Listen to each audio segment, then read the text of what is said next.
Business studies का next chapter हम start करने जा रहे हैं, अधिकार अंतरण या प्रत्यायोजन, डेलीगेशन ऑफ अथॉरिटी।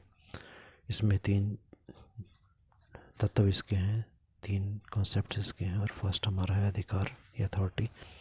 अब अधिकार या अथॉरिटी क्या होती है? एक प्रकार की वैधानिक शक्ति है, लीगल राइट हमारे को मिला होता है जिसके आधार पर हम अपने अधीन व्यक्तियों को या हमारे सबॉर्डिनेट्स को आदेश दे सकते हैं। ये निर्णय लेने की शक्ति भी होती है। अधिकार की विशेषताएं पर हम आते हैं। पहला है, दूसरे व्यक्ति को सौंपा जा सकता है, it can be delegated to other person. अधिकार हमारे को कुछ मिले और हमने अपना अधिकारों में से थोड़ा सा पार्ट जो है दूसरे व्यक्ति को दे दिया। सेकंड, इसका सार कर्तव्य का पालन करना है, it's delegated to perform the task assigned. अधिकार हमारे को इसलिए दिए जाते हैं ताकि जो काम दिया गया उस काम को हम उन अधिकारों का प्रयोग करते हुए कर सकें। थर्ड पॉइंट है, इसका संबंध पद से है, पद बदलने के साथ अधिकार बदल जाते हैं। Related to the post by changing of the post authority to changes. जैसे ही हमारी पोस्ट चेंज हो जाती है हमारे अधिकार बढ़ जाते हैं। नेक्स्ट हमारा है, ऐसे निर्णयों का पालन करना संभव होता है with the help of this decisions are followed.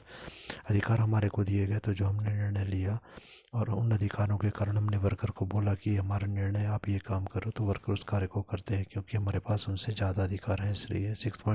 Fifth point है, अधिकार प्रबंधकीय पद का आधार है। These are the basis of the managerial post. Manager की पोस्ट के पास ज़्यादा अधिकार होते हैं और उन्हीं के आधार पर वो वर्कर से काम को करवाते हैं। 6 पॉइंट, इसका प्रयोग संस्था के उद्देश्य की प्राप्ति के लिए किया जाता है। These are utilised for achieving the targets. Company के जो उद्देश्य होते हैं उनको प्राप्त करने के लिए अधिकारों का प्रयोग किया जाता है। 7 पॉइंट है, यह नियंत्रण स्थापित करने में सहायक होता है, इट्स हेल्प इन कंट्रोलिंग। हमारे पास ज़्यादा अधिकार हैं, हम वर्कर्स के खिलाफ कोई कार्रवाई कर सकते हैं, इसलिए उस अधिकारों के डर से वर्कर हमारे कहे गए कार्य को करते हैं और कंट्रोल संभव होता है। नेक्स्ट स्टेप जो इसमें है वो है हमारा उत्तरदायित्व या रिस्पॉन्सिबिलिटी। उच्च अधिकारी के आदेश के अनुसार कार्य करने का हमारा कुछ कर्तव्य है। अधिकारी ने हमें कुछ कार्य दिया और कार्य करने के बदले में हमारी जिम्मेवारी बन गई, हमारा कर्तव्य है। Responsibility can't be delegated. हमारे को कार्य दिया गया उसको हम आगे नहीं डेलीगेट कर सकते, किसी और को सौंप नहीं सकते। विशेषताओं पर आते हैं, ये सौंपे गए कार्य का बंधन है, it makes binding for the performing the work assigned. हमें जो कार्य दिया गया उसका बंधन है, हम जिम्मेवार हैं उस कार्य को करने के लिए। सेकंड पॉइंट है, इसका प्रभाव ऊपर की ओर होता है, it flows from down to upwards. क्योंकि हमारी रिस्पॉन्सिबिलिटी, हमारे को अधिकारी ने कार्य दिया, हमारी रिस्पॉन्सिबिलिटी उसके प्रति हमने जवाब देना है कि कार्य हमारा हुआ कि नहीं हुआ, तो इसलिए हम जवाब देंगे तो ये डाउनवर्ड टू अपवर्ड होगा। थर्ड पॉइंट है, यह केवल मानव को सौंपा जाने वाला कर्तव्य है, it's duty assign to the human. ये जो बाकी सामान हमारा होता है मशीन्स इत्यादि पर ये लागू नहीं होता, केवल ह्यूमन वर्कर्स पर लागू होता है। फोर्थ पॉइंट है, ये अधिकारी अधीनस्थ संबंधों के कारण पैदा होता है, it arises due to the superior subordinate relationship. क्योंकि एक अधिकारी है और एक अधीनस्थ, एक सुपीरियर एक सबॉर्डिनेट है, इसके कारण अधिकारी सुपीरियर ने जो हमको कार्य दिया उसके प्रति हम रिस्पॉन्सिबल हैं। नेक्स्ट है इसका सार, कर्तव्य का पालन करना, it's main aim is to get the work done. अधिकार हमारे को दिए जाते हैं और जब हमने किसी कार्य को करने का अधिकार दे दिया और उत्तरदायी जिम्मेवारी भी दे दी, तो इसका मतलब है जब जिम्मेवार ठहराया गया तो इसका मतलब यही हुआ कि वो वर्कर उस कार्य को निश्चित रूप से करेगा। नेक्स्ट है, ये हमेशा अधीनस्थों पर लागू होता है, इट्स अप्लाइड ऑन सबऑर्डिनेट्स।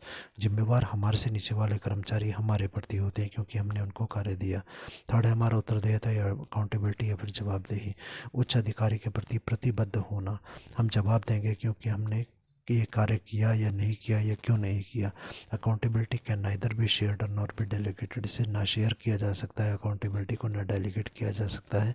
कार्य निष्पादन के लिए जो कार्य हमने किया है उसके प्रति हमें जवाब देना होगा और इसे ही जवाबदेही या उत्तरदायित्व या अकाउंटेबिलिटी कहा जाता है। इसकी विशेषताओं पर आते हैं और पहला पॉइंट है, इसे दूसरे व्यक्ति को सौंपा नहीं जा सकता, इट कांट बी डेलीगेटेड। विशेषताओं में मीनिंग में हमने डिस्कस कर लिया, यह केवल अधिकार सौंपने वाले व्यक्ति के प्रति होती है, it's towards a person who has given authority. जिसने हमारे को अधिकार दिया है उसके प्रति हम जवाब देंगे, उसको हम आंसर देंगे, ठीक है, कि हमको जो कार्य दिया गया था उसे पूरा किया या क्यों नहीं किया। उसके बाद अगला थर्ड पॉइंट है, इसका आधार अधिकारी अधीनस्थ संबंध है, it's base superior subordinate relation. क्योंकि एक अधिकारी है और हम अधीनस्थ हैं, हम उसके सबॉर्डिनेट हैं, इसलिए हमारे को उसको जवाब देना पड़ेगा। फोर्थ पॉइंट है, यह अधिकार सौंपने के कारण उत्पन्न होती है, it arises due to delegation of authority. जब हमने किसी व्यक्ति को कोई कार्य करने का अधिकार दिया तो अब उसकी अकाउंटेबिलिटी भी बनेगी, उसकी जवाबदेही भी बनेगी कि भाई अधिकार दिया गया फिर कार्य क्यों नहीं हुआ। पांचों पॉइंट है ये नीचे से ऊपर चलती है, मतलब जवाब कौन देगा, एक कर्मचारी उच्च अधिकारी को आंसर देगा कि भाई ये काम क्यों नहीं किया गया। It flows from bottom to upward. Six point है ये एक व्यक्ति के प्रति होती है, इट्स टूवर्ड्स अ पर्सन। जिस अधिकारी ने हमारे को कार्य दिया गया था उसके प्रति हम जवाब देंगे। नेक्स्ट हमारे को टॉपिक है वो है अथॉरिटी या अधिकार और उत्तरदायित्व में अंतर। ठीक है, उसमें पहला पॉइंट हमारे को दिया गया मीनिंग हम देखते हैं। तो अधिकार और उत्तरदायित्व की बात करें, अथॉरिटी एंड रिस्पॉन्सिबिलिटी की, तो मीनिंग इसका क्या आ गया, निर्णय लेने की शक्ति, इस राइट टू टेक डिसीजन। अधिकार हमारे पास है कि हम कोई निर्णय ले सकते हैं। उत्तरदायित्व का मतलब है किए जाने वाला काम, work is to be done. जो कार्य हमने करना था उसके प्रति हम उत्तरदायी होंगे, उसके बारे में हम बताएंगे। सेकंड पॉइंट है दिशा या फिर डायरेक्शन।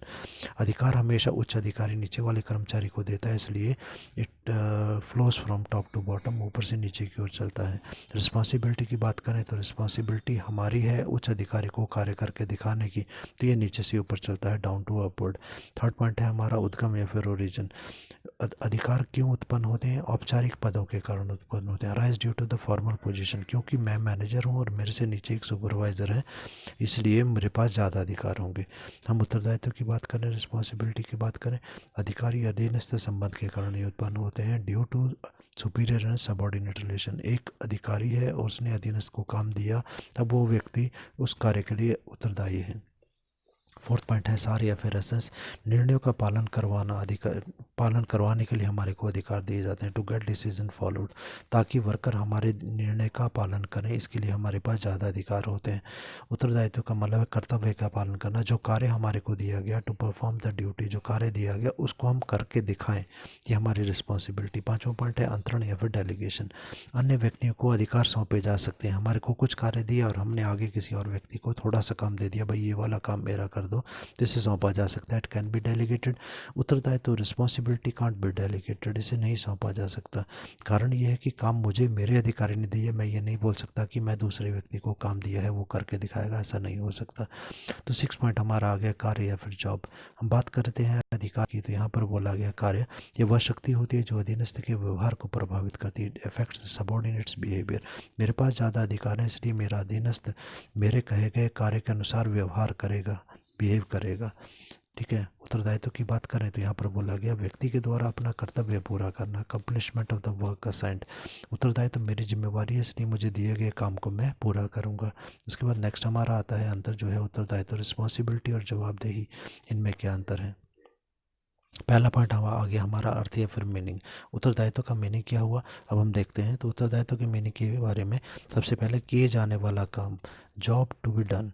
उत्तरदायित्व मेरी जिम्मेवारी क्या है, जो काम मुझे दिया गया वो मैंने करना है। और जवाबदेही की बात करें हम, तो जवाबदेही में क्या है, वरिष्ठ के समक्ष किए गए काम का जवाब देना। वरिष्ठ मतलब मेरे से सीनियर जो आदमी है उसके प्रति जो मैंने काम किया उसका जवाब देना है, to explain in front of the superior about the work performed.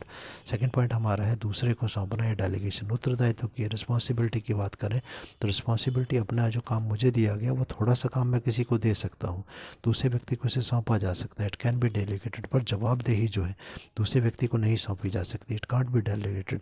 मेरे अधिकारी ने मुझे काम दिया तो मैंने थोड़ा सा काम अपने से जूनियर को दे दिया, पर जब मेरा अधिकारी मुझे पूछेगा तब मैं ये नहीं बोल सकता कि मैंने नीचे वाले को काम दिया था, जवाब मैंने देना है, काम हुआ या नहीं हुआ और क्यों नहीं हुआ।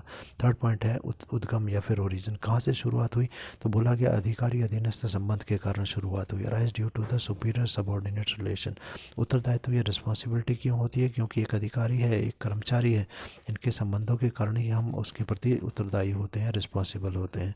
जवाबदेही की हम बात करें, अकाउंटेबिलिटी की बात करें, अधिकार सौंपने के कारण, क्योंकि हमने अधिकार सौंपे हैं, rise due to the delegation of authority, उसके कारण हम उस कार्य के लिए जवाबदेह होते हैं। उसके बाद तीनों के बीच में डिफरेंस दिया गया, जल्दी से देख लेते हैं हम लोग। Authority, responsibility and accountability. Meaning दिया गया, अथॉरिटी का मीनिंग यहाँ पर है राइट टू कमांड, हम किसी को कमांड कर सकते हैं, किसी को आदेश दे सकते हैं, उसका अधिकार हमारे पास है, तो ये अथॉरिटी है। रिस्पॉन्सिबिलिटी के बारे में बोला गया तो obligation to perform and assign the task, हम मजबूर हैं एक कार्य को करने के लिए जो हमारे को असाइन किया गया, दिया गया।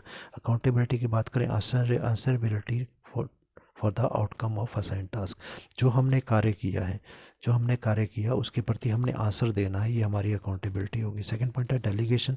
अथॉरिटी, अधिकार हमारे पास दिए गए, वो अधिकार मैंने किसी और व्यक्ति को दे दिए तो कैन बी डेलीगेटेड।